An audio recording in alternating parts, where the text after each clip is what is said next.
앞서 보신 항목 중 몇 가지나 해당이 되시나요? 3가지 이상이면 대사증후군으로 진단할 수 있다고 합니다.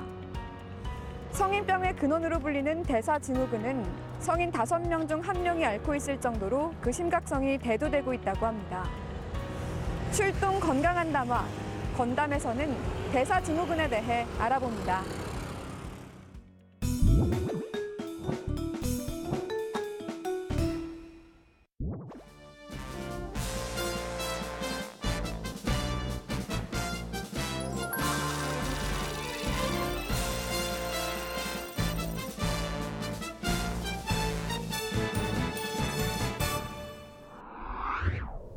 교수님 안녕하세요. 안녕하세요. 대사증후군, 이름부터가 정말 낯선데요.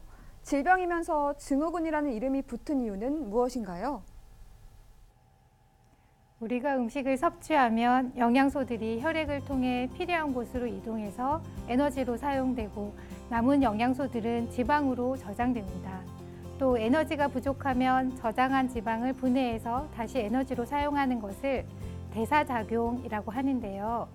여러 가지 이유로 이러한 대사작용에 문제가 생긴 것을 대사증후군이라고 합니다.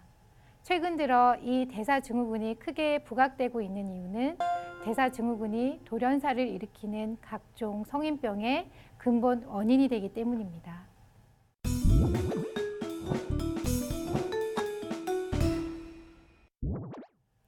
대사증후군의 원인은 매우 복잡하고 다양합니다.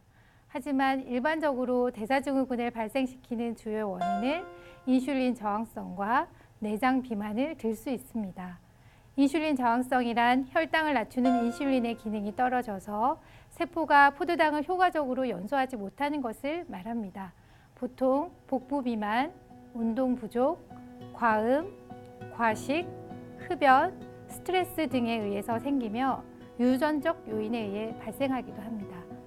대사증후군이 위험한 것은 소리 없이 증상이 진행되다가 돌연사할 수 있기 때문인데요. 대사증후군 환자는 정상인보다 심내혈관 질환 발생 위험이 2배 이상 높아서 이로 인한 사망의 위험을 높입니다.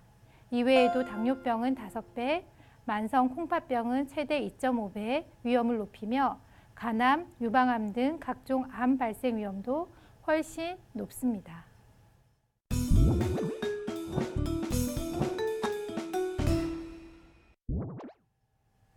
대사증후군을 예방하기 위해서는 복부 비만, 특히 내장 비만을 잡는 것이 중요합니다.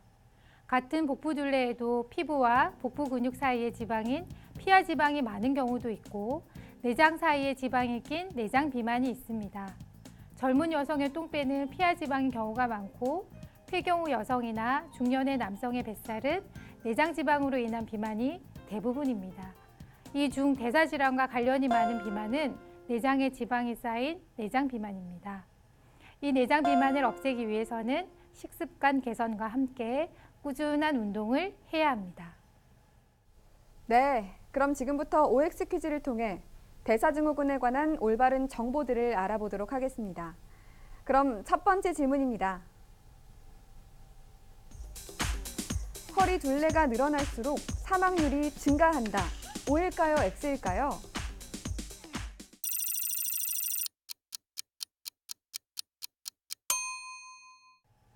정답은 O입니다. 연구 결과에 따르면 허리 둘레가 5cm 증가할 때마다 사망 위험률은 10% 이상 증가하는 것으로 나타났습니다. 대사증후군을 진단하는 기준인 허리 둘레가 남성 90cm, 여성 85cm 이상이라면 적절한 운동과 건강한 식습관을 통해 적정 허리 둘레를 관리해야 합니다. 특히 복부 둘레가 갑자기 늘어났다면 건강에 이상 신호일 수 있으니 의료기관을 찾아 진단을 받는 것이 좋겠습니다. 네, 복부 비만이신 분들은 허리 둘레 관리를 특히 잘 하셔야겠습니다. 그럼 다음 질문입니다. 흡연을 하면 살이 빠진다고 하죠. 그래서 몇몇 여자분들은 살을 빼기 위해서 흡연을 시작하시기도 하는데요. 두 번째 질문입니다. 흡연으로 빠지는 살, 대사증후군 예방에 도움이 된다. O일까요? X일까요?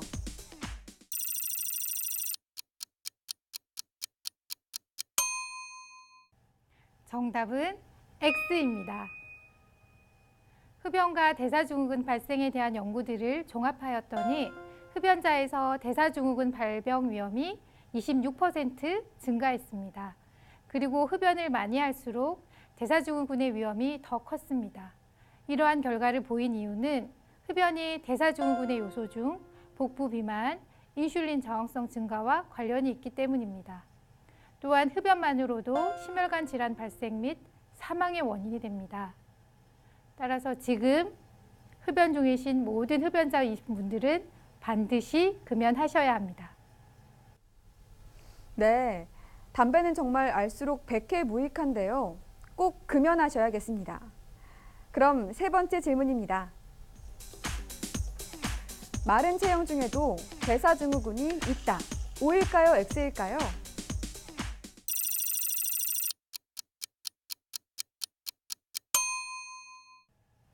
정답은 O입니다.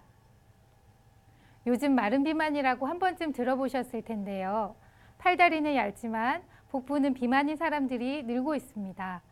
마른 비만의 가장 큰 원인 중 하나는 무리한 다이어트를 들 수 있습니다.